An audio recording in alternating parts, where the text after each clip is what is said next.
Runway की तस्वीरें हमारे पास आ रही हैं, वो हम दिखाएंगे दर्शकों को। ये वो रनवे है जिसके जहां यह हादसा हुआ है, जब जिसे हम टेबल टॉप कहते हैं। तो अब आप समझिए टेबल टॉप का मतलब क्या है। चारों तरफ जो है नीचे घाटी है और उसके ऊपर बना हुआ ये रनवे है।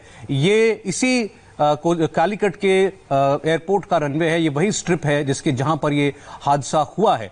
तो आप समझिए, इसे देखकर तो ऐसा लगता है कि गनीमत है कि विमान फिर भी जल्दी रुक गया, क्योंकि इसमें तो नीचे ये तो कई सैकड़ों फीट नीचे ऐसा लग रहा है कि रनवे के नीचे जाने की गुंजाइश है यहां पर जी।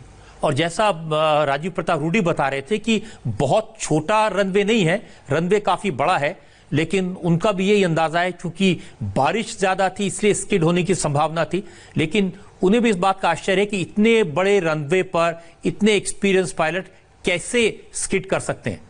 जी, उन्होंने भी बताया था कि इसमें आईएलएस सिस्टम लगा हुआ था। हम इसको पढ़ रहे थे तो जितने आधुनिक विमान हैं उनके अंदर ये सिस्टम होता है जो कि लैंडिंग में मदद करता है पायलट की, और काफी कुछ काम जो जहाज के अंदर लगे उपकरण होते हैं वही कर लेते हैं लैंडिंग को सफल बनाने के लिए, कैलकुलेट करने के लिए कि आपको कहाँ कितना ध्यान देना है, कितनी ऊंचाई रह गई है, कितनी विजिबिलिटी, ये सब बहुत कुछ जो है इलेक्ट्रॉनिकली हैंडल हो जाता है उसमें लगे कंप्यूटर सिस्टम से। उसके बावजूद ये हादसा हुआ है। केजे अल्फोंस भी बता रहे थे कि जहाज लैंड हो गया था, वो लैंड हुआ लेकिन रुका नहीं और आगे चलता चला गया और उसके बाद एयर स्ट्रिप को क्रॉस कर गया।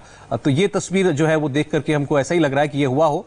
और रजा जी, ऐसा इसमें कम से कम इस तस्वीर में कोई बाउंड्री भी नजर नहीं आती है।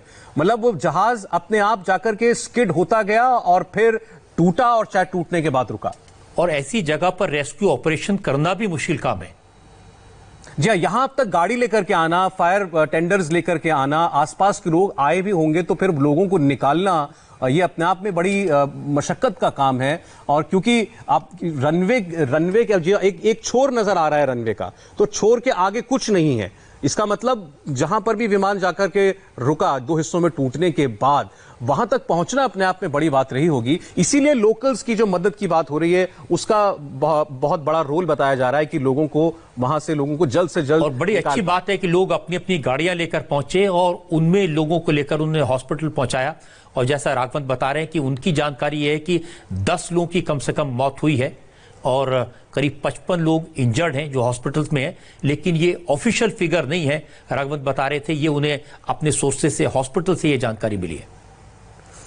जी हाँ, अभी ऐसा लग रहा है कि कैजुअलिटी बढ़ सकती है, कैजुअलिटी डबल फिगर में जा सकती है। इसके बारे में अभी कहा नहीं जा सकता, लेकिन कुछ सोर्सेज ऐसा जरूर बता रहे हैं। लेकिन कम से कम 2 लोगों की मृत्यु की बात तो मल्टीपल सोर्सेज से आ चुकी है, जिसमें एक जो कैप्टन है जहाज के साठे, वो खुद शामिल हैं और उनके अलावा कुछ पैसेंजर्स जो हैं वो क्रिटिकली इंजर्ड हैं। हो सकता है कि उनमें से भी 1-2 की मृत्यु हुई हो, जबकि जैसा कि कुछ जगहों से पता चल रहा है। हालांकि जब तक इसकी कोई कंफर्मेशन नहीं हो जाती हम इसको पुख्ता नहीं कहेंगे। लेकिन ये आप 2 तस्वीरें इस वक्त देख रहे हैं। एक तरफ वो रनवे आपको हम दिखा रहे हैं जिस पर यह हादसा हुआ है। आप देखिए, ये इस इलाके के अंदर ऊंचाई पर है ये, और इसके कई फीट नीचे दूसरी ओर ढलान है, घाटी है। और दूसरी तस्वीर आपको इस हादसे की दिखाई दे रही है जिसमें आपको वो टूटा हुआ विमान का मलबा दिखाई दे रहा है। 2 हिस्सों में ये विमान टूट गया। अभी राजीव प्रताप रूडी लेकिन हमारे साथ में बहुत एक्सपीरियंस्ड खुद पायलट हैं, उनका कहना यह है कि इस विमान का टूटना उन्हें भी समझ में नहीं आया कि ये ऐसा आखिर इसके साथ क्या हुआ कि ये 2 हिस्सों में टूट गया। मुझे लगता है कोशिश करें कि जो राजीव प्रताप रूडी ने कहा था वो एक बार फिर से सुनवा दें, क्योंकि काफी सारी टेक्निकल डिटेल्स उन्होंने बताई थी जो इस वक्त मुझे लगता है कि लोगों को अंदाजा हो, लोगों को समझ आ जाए कि कैसे यह हादसा हुआ होगा, क्योंकि ये एक कोई अनुभवी पायलट ही बता सकता है। और फिर वो सिविल एविएशन मिनिस्टर रहे हैं, वो सारे एयरपोर्ट्स को जानते हैं। जी, 3-4 बहुत बड़ी बातें उन्होंने कही। उन्होंने कहा कि विजिबिलिटी बहुत कम नहीं थी, बारिश जरूर हो रही थी लेकिन विजिबिलिटी बहुत कम नहीं थी। एयर स्ट्रिप छोटी नहीं है, पर्याप्त लंबाई है एयर स्ट्रिप की। विमान बहुत आधुनिक था, सारे आधुनिक सिस्टम्स इसके अंदर लगे हुए थे जो लैंडिंग में मदद करते हैं पायलट की। और चौथी बड़ी बात जो हम लोग भी कह सकते हैं, जो पायलट थे इनका बहुत बड़ा एक्सपीरियंस है, बहुत ही अनुभवी पायलट थे। तो ये चारों चीजों के बावजूद एक्सीडेंट हो जाना, ये अपने आप में वाकई हैरान करने वाली बात है। क्योंकि राजीव प्रताप रूडी उन बातों को जो अंदाजे लगाए जा रहे थे कि ये टेबल टॉप है, छोटा रनवे है, इन सब बातों को उन्होंने डिनाई किया, उन्होंने और बताया अपने अनुभव से कि ये ऐसा कोई छोटा एयरपोर्ट नहीं है, और जो सी लेवल्स है उसके बारे में भी उन्होंने बताया कि बहुत ज्यादा कोई ऊंचाई नीचाई का ऐसा फर्क नहीं है जिससे खतरा पैदा हो सके।